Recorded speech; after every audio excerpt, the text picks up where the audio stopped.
Então, no vídeo de hoje a gente vai estar dando prosseguimento a essa série de vídeos feitos para a galera que está quarentenando, participando da hashtag Fique em Casa.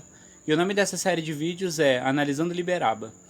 Agora a gente está indo para o 10º vídeo e hoje a gente vai estar falando da terceira parte do livro do Liberaba, que é Magic em Teoria e Prática, que é a parte mais solta do Crowley, onde ele vem falando sobre, objetivamente, o sistema dele de prática mágica. Não é sobre uma teoria elementar baseada em outras coisas, mas eu mostro a vocês que tudo isso que o Crowley está falando também é muito mais parecido com o que outras pessoas falaram antes dele do que qualquer outra coisa. Mas antes de dar continuidade no vídeo, eu preciso lembrar vocês que eu dou instruções mágicas e também instruo o tarô. E para você que está querendo aprender uma dessas duas coisas comigo, você pode entrar em contato aqui pelo causdesempre@gmail.com. E você que está querendo conhecer um pouco mais de perto o meu trabalho com o tarô e quer uma consulta, você pode entrar em contato comigo pelo mesmo endereço de e-mail, causdesempre@gmail.com. E também lá no meu Instagram, inclusive, todo domingo agora a gente está soltando vídeos sobre um dos 22 arcanos maiores na sequência. A gente já fez sobre o Louco e o próximo será sobre o Magus, que é o mago do tarô de Thoth. É tudo com base no tarô de Thoth. Então, agora a gente vai estar falando sobre o capítulo 0, que é um pouco sobre a teoria mágica do universo que o Crowley vem abordando. Ele vem falando que existem três perspectivas filosóficas principais, que, se eu não me engano, é o dualismo, o monismo e o niilismo. Nisso a gente já sabe mais ou menos que algo é muito mais sobre o esvaziar-se, né? Algo é muito mais, outro é muito mais sobre a perspectiva da unidade e o outro é muito mais sobre a perspectiva da dualidade. Ele vem depois, num trabalho dele, num tratado chamado Berashit, ele vem falando sobre a união desses três. E inclusive logo abaixo, ele vem falando sobre a união desses três, que é quando ele explica o que são Nuit, Hadith e Harokuit. Nuit, no caso, é o espaço infinito. Ele fala que na verdade, de fato, assim, né, todo o espaço infinito. Não apenas o espaço que a gente olha quando está à noite, né, com o céu escuro ou com o céu claro, mas como uma perspectiva filosófica sobre algo infinito. Tanto que Nuit é muitas vezes chamada de Nossa Senhora do Espaço Infinito, e inclusive Nuit significa o caminho do vazio. Nu é o vazio e It é o caminho. Então vocês aí já conseguem até pegar um pouco da referência de Had, It, e entenderem um pouco mais de Ab, Had, Abra, onde vocês vão conseguir pegar essa fórmula do Abrahadabra. E vocês também vão conseguir entender melhor o que significa essa adoração a Nuit, né? A esse primeiro livro, a esse primeiro capítulo do livro da lei, em que Nuit se apresenta como a grande mãe. Ela é justamente a grande mãe dentro de um trabalho onde precisa-se de espaço para preenchê-lo. E Nuit vem como todo esse espaço a ser preenchido por Hadith, que logo em seguida Crowley vem falando que é uma partícula subatômica presente em tudo. Então é algo muito pequeno que é onipresente, né? É algo muito pequeno que está em tudo. Inclusive no livro da lei, Crowley fala, né, que Hadith ele é o centro secreto de Nuit. E como ele pode ser o centro secreto daquilo que é infinito? Então essa compreensão ela é mística, ela depende da sua compreensão mística sobre todo esse trabalho. É realmente uma questão de um trabalho pessoal.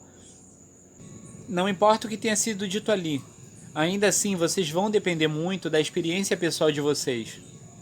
Inclusive tem até muita gente que fala besteira do trabalho do Jack Parsons quando ele fala sobre o Liber Babylon e tudo mais, por não ser um livro canônico e qualquer coisa do tipo, mas assim, cada um tem a sua Telemann, tá?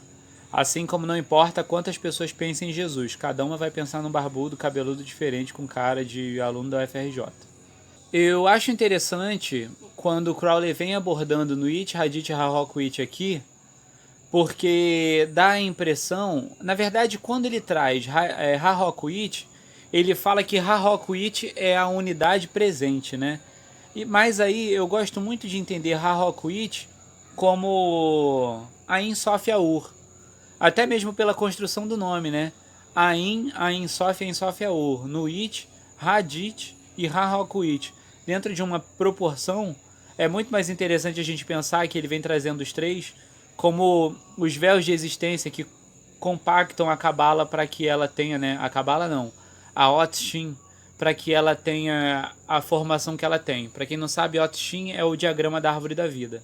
É muito interessante isso, porque logo após ele fala isso, ele vem falando sobre a divisão, né? Sobre o dualismo que existe.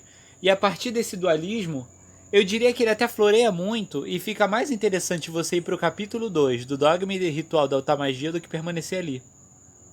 Nesse momento, inúmeros telemitas vão dar tapa na minha cara, mas é verdade.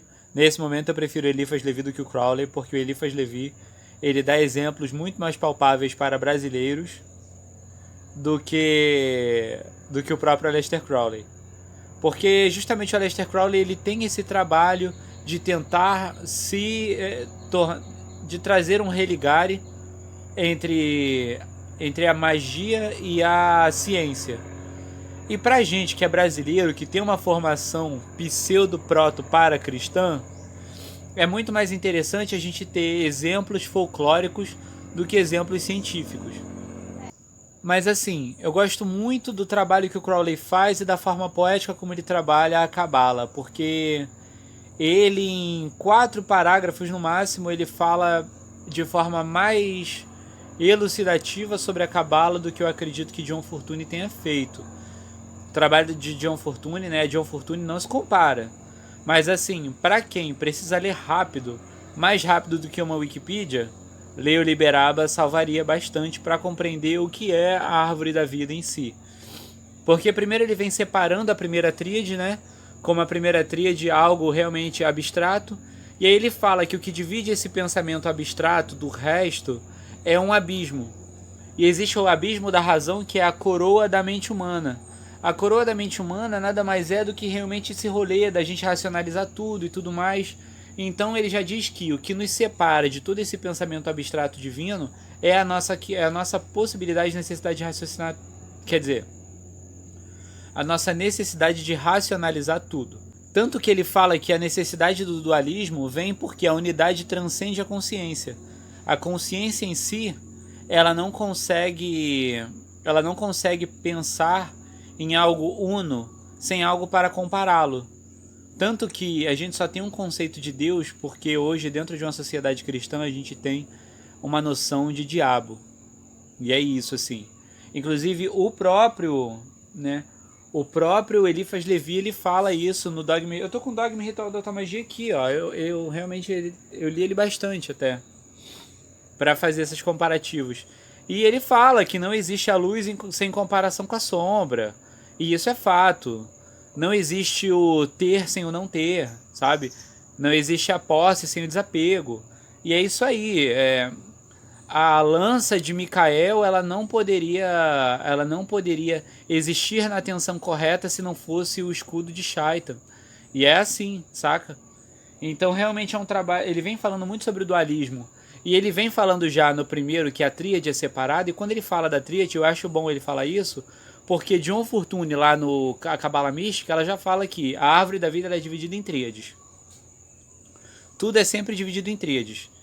E nesse rolê de dividido em tríades, a gente consegue entender melhor que a primeira tríade, né, de Keter, Shokman ou Rockman e Binah, ela é na verdade a partícula mais sutil, e para que a gente tenha compreensão de tudo que ela representa, a gente precisa descer, né, para Geburah e por aí por diante. Agora, eu vou estar encerrando esse vídeo agora. Amanhã tem mais. Estejam por aqui que a gente continua se divertindo. Eu sou o Vitor Vieira. Não se esqueçam de dar o like, não se esqueçam de compartilhar o vídeo e de se inscrever no canal. Esse é o canal Caos de Sempre. Fiquem com Deus e cuidado com ele.